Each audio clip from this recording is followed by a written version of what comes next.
ya solo. Alati qui congolais ya solo. Ensemble avec le président de la République, Félix Antoine Tshisekedi Tshilombo, Babundi et Tumba, jusqu'à ce que lelo, tu es qu'aux bénéfices, bisous congolais de célébrer la victoire contre la guerre, la victoire contre l'agression rwandaise en République démocratique du Congo. Peuple congolais. Madame Thérèse Kekomba Vatner, à côté qui me commande même ce qui n'a pas un projet, il y a comment bakoki voire même ko empoisonner de façon que yé o azo ko respecter logique était mon konzekolo makambo ya biso na Rwanda et signamete bon ute écoute comment monsieur Joseph Kabila ya ko dépêcher bato tikuna na niveau États-Unis d'Amérique pour na ba kende koluka comment bakoki ko casser biso na ko signer accord oyo oui bana mboka donc autre ko koloba signature au Petiama na mokolo ya lelo c'était pas une mince affaire, raison pour laquelle j'ai félicité le président de la République na ba voyage de so Salaki. Il a bien compris que la guerre oeza imposée na RDC ezala Rwanda aza moko ba petia bitinda o batinda qui est une agression na carte démocratique du Congo. Mais le président a bel et bien compris que ba kolo guerre ezande ba américain, raison pour laquelle akei na makamboti kuna et à tel point les États-Unis d'Amérique viennent de confirmer que le Rwanda c'est l'agresseur de la République démocratique du Congo. Parce que hier Donald Trump na tribune où il y a autant tant que ça comme ça discours alobaki bien à machaki moté que Rwanda kotisaka bato na RDC pour la koboma bato na ba congolais na machette pour la koboma ba congolais na machette. Donc Donald Trump avec l'administration ou le Congrès américain bat koti pena bec et ongle pe ba yoki ou ezali maloba tete mokonzi kolo Félix Antoine Tshisekedi yakoya komema biso na stade yako kota na kati ya kimia, raison pour laquelle Donald Trump a dit je me suis félicité yako koti sa RDC pe Rwanda na kimia yango siko pendant que Donald Trump azali kolandela makambo de près avant ba signer ti ba signer na suka ba signature asali siko appel ya kobenga bango mibale la RDC et le Rwanda parce que les deux ministres ba ko représenter ba pays. Ndungiere a ko représenter Rwanda quelle que soit son altitude parce que bon ba sepelité. Pourquoi ba sepelité? Tous les cas étapes pour on expliquer pourquoi ba sepelité.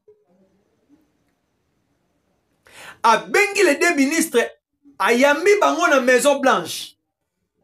Donc Thérèse Kekomba Vatner face à face na Donald Trump, le président américain, le superpuissance du monde. A ebisi na bango boy. Banamboka. Quels sont les principes au Donald Trump a ici? Donald Trump a lobby comme le moment moukoussé. A lobby boy. Entre les deux parties, ba oyo ba ko respecter accord oyo te.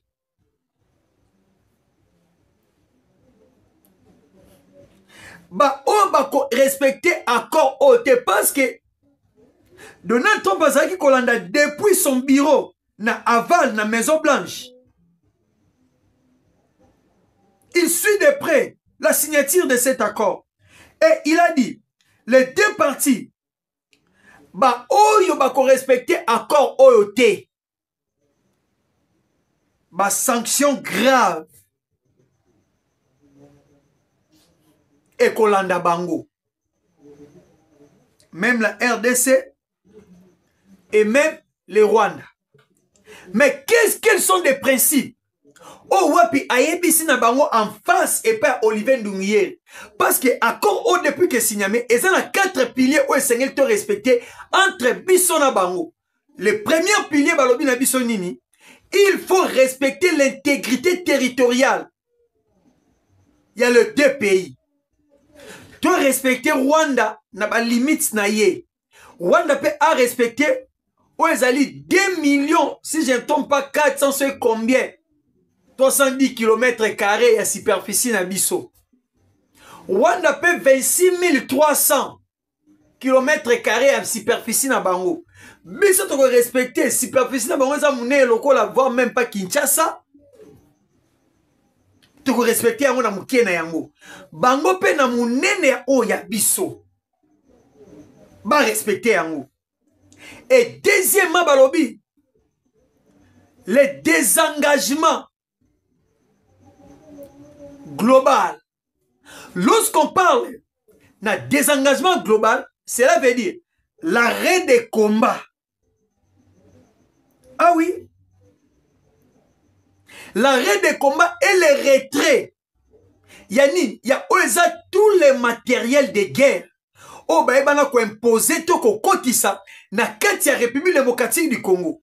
Wana ba principe o epesami o Rwanda a signé à travers Olivier Nduhungirehe. Oh, bah, yana ba obi na bango, oh, bah, yana ba bouyage na bango, nyonso ebima. Et puis, troisièmement, le cessez-le-feu. Et Sengeli ezala immédiatement respecté. Hein? Si comme on tue et bon ba M23, condition ba pesi na Rwanda. États-Unis à l'Obiboué. Les ISA prévoient de contraindre Kigali à faire plier ces M23. Si tu peux comprendre, les calculs étaient comment? Les États-Unis ba kolo bitumba. Ba ebi keton bango ba réarmaka Rwanda. À travers Rwanda nde ba créer M23. Ya ba Congolais ba deux fois na majorité ya ba Rwandais o batia na kati. Siko na ce moment était monique non. Maintenant na kostenir sous ba bitumba ote parce que ngai moko naza prêt ya ko signer accord minerai et sécurité ainsi que accord makambo eteli corridor de lobito. Soki na lobby na konte ko bundisa mboka oyo c'est que ngai moko na obelmse na biloko no ozwate. Raison pour laquelle tomba saki na lona na président de la République. Le président de la République alobé na bango boy. Biso Congo to boyité. To boyité. Ko signer d'accord na bino tout ça la corridor lobito pour besoin cobalt ainsi de suite. Mais les conditions est simple. Vous devez sécuriser aussi la RDC. Que le peuple congolais va se retrouver na kimia où ils allaient définitive. Et les États-Unis étaient d'accord à travers l'ancien président Joe Biden. L'arrivée de Trump, Donald Trump aussi, vient de les respecter. À respecter, où ils allaient d'accord yango. Yango boyoki na moko ba principe monsieur Lobami, le désarmement des groupes armés. Tous les groupes armés qui sont au Congo seront désarmés. Moutouman Lobi, ba Kodeko, ba ADF. M23 sera désarmé. Réintégré. Réinsertion. Mais il faut faire attention.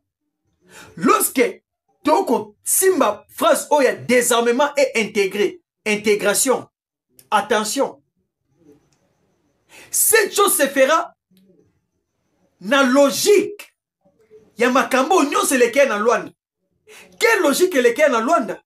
La logique était simple.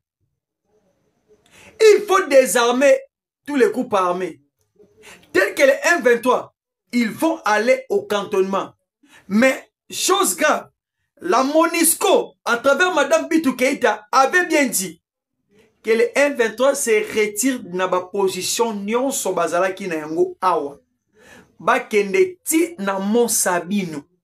Alors, Kounande, réintégration et kosalema, mais kozala lolengeni, mécanisme à suivi, mécanisme à vérification, neko ya nesika cantonnement, oyo ba M23 te ba groupe armé ba ko s'identifier bango ba oyo baza ba congolais nde ba kozwa bango bazongisi bango na mboka nyonso baza ba étranger ba se déguisa na congolais ba se déguisa na ba M23 ba ko kanga bisaka bazongi na ba pays d'origine na bango nde réintégration yango boyoki eza bongo toujours na logique ya makambo esalamaki na Luanda parce que makambo bomone esalamaka na Luanda yango wana nde keke ko continue na États-Unis. Cela veut dire l'Afrique ezui échec na ko traiter problème oyo ezaki epai na bango solution ekei kopesama précisément na États-Unis d'Amérique. Voilà mauvais esprit ya ba africain esali ke to réussir te. Ah oui, c'est ça.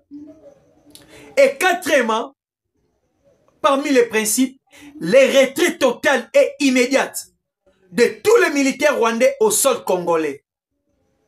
Parce que NBC, une chaîne américaine, et où qui n'a qu'à dénoncer à partir de satellites na bango ndenge monaka. Lolenge ba soldat rwandais ba kota kana Congo ba longola ka bateni. Pe o moko de ton pauti kolba na na bino bayaka ko bon bat na ba machette na Congo. Raison pour laquelle na comme ça na biso pendant plusieurs décennies il y avait des présidents incapables de convaincre le monde pour dire au Rwanda que vous êtes les agresseurs de la République démocratique du Congo. Oh, Tiba était zibané comme ça na Rwanda. Na tous les réunions conseil de sécurité de Zaki na yango. Bima na Congo. Bando tanga mo agression te. Bima. Aboy koyoka. Nde yango moni, le président américain a tangi Rwanda comme agresseur. Parce que accord de paix to signé na bango, eze ya bato ba obundat. Mais ce trop bunda na bango, yango ba sense sur accord de paix. Alors ceux qui payent na paix za ko bunda benga ngoni. C'est l'agression. C'est la guerre déclarée contre un autre pays. Nde yango to be na komona. Un peuple congolais. Je pense que toutes les conditions seront respectées. Et aujourd'hui, la République démocratique du Congo, tout ça déjà ba victorié. Tout ça déjà ba longi. Na kati ya combat oyo, tu eba ina kobunda. Tout ça ba longi.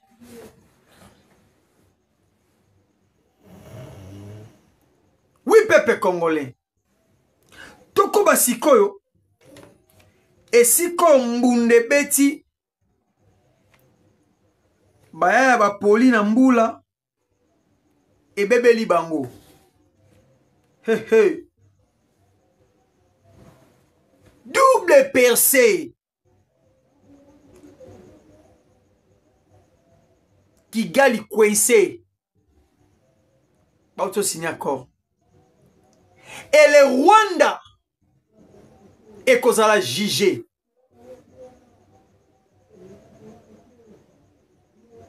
La Cour des droits de l'homme africain.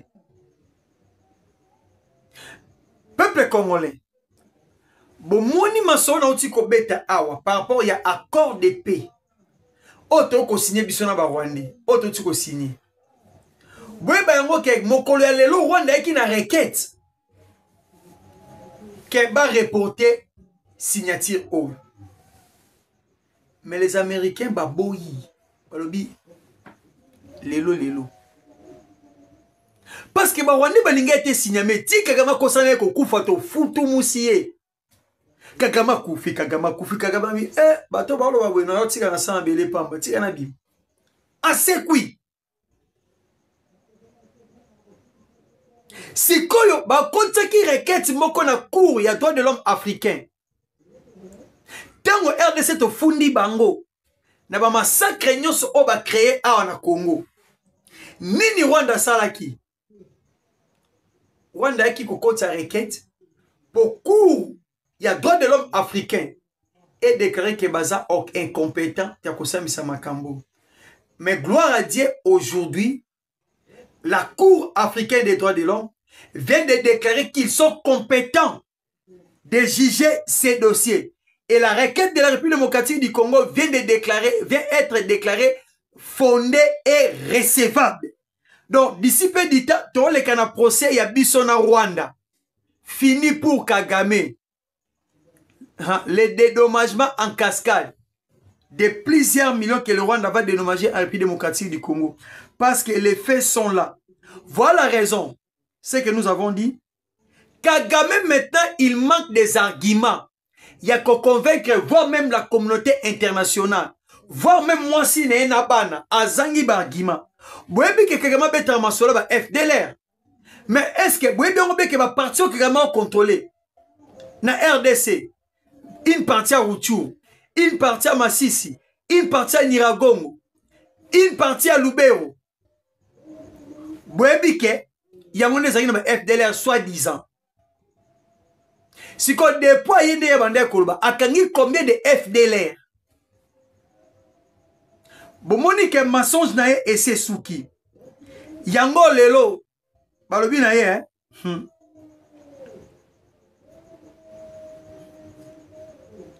Kagame, prise dans son propre piège. Retrait des troupes rwandaises sur le territoire de la RDC. Et on doit mener des opérations contre les FDLR. Les points sensibles de M. Kagame. Or, les FDLR, c'est trouve bien Nabiso Kagame a contrôlé. Donc, en réalité, Kagame faut aussi sabango nyonso. Hey. Raison pour laquelle la victoire où le président Félix Tshisekedi a bien dit, si la guerre vient d'être terminée, il va voter Donald Trump na prix Nobel ou Trump à Koyebana Kozwa. Peuple congolais. Maintenant, le dossier Kabila. Kabila Nanga, tout consort.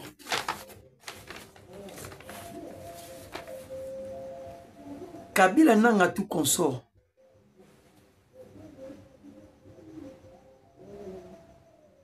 En route vers la CPI. Le haut commissaire des Nations Unies pour les droits de l'homme vient maintenant de citer Obino Obo Koluka et Sikani Kagamako et Sikani Nanga ko Kende et Sikani Kabila ko Kende. Ote, il faut dialoguer entre Bisson et Soba Congolais selon Basango Ndenge Bolobi. Boyo Kasiko, Cour pénale internationale à travers Oezali, Conseil de sécurité à droits de l'homme et Outi Koluba. Parce que Cour pénale CPI et Outi Koluba à travers l'enquête Oba Menaki, il y a comme une infraction au Rwanda à Salina Congo. Je m'excuse. Nandenge na sali pêche wana. Nandenge agression au Rwanda à Salina Congo, ba massacre au à Salina Congo. Ce pays ici à lobby a déclaré l'infraction nyonso au Rwanda à commettre. Raison pour laquelle Madame Thérèse Kaikomba Wagner aloba yango bien makambo jamais ekoki kotikala boye ezala jugé te. Eh balamboka. Il faut que ces problèmes ezala jugé. Mais si comprend Bakabila obaza en route vers la CPI. Yoka ba infraction au CPI alobi na bango. Premièrement, les infractions. L'utilisation d'armes lourdes dans la ville de Goma. 1. 2. Les arrestations arbitraires et enrôlements forcés des civils, policiers et FARDC dans leur mouvement insurrectionnel. 3. Des violences sexuelles inclus contre les enfants. Et 4. Attaque des hôpitaux Ndosho et Eyale Africa et massacre civil. Nanga avanda kine ayebi lolenge makambo kokende te.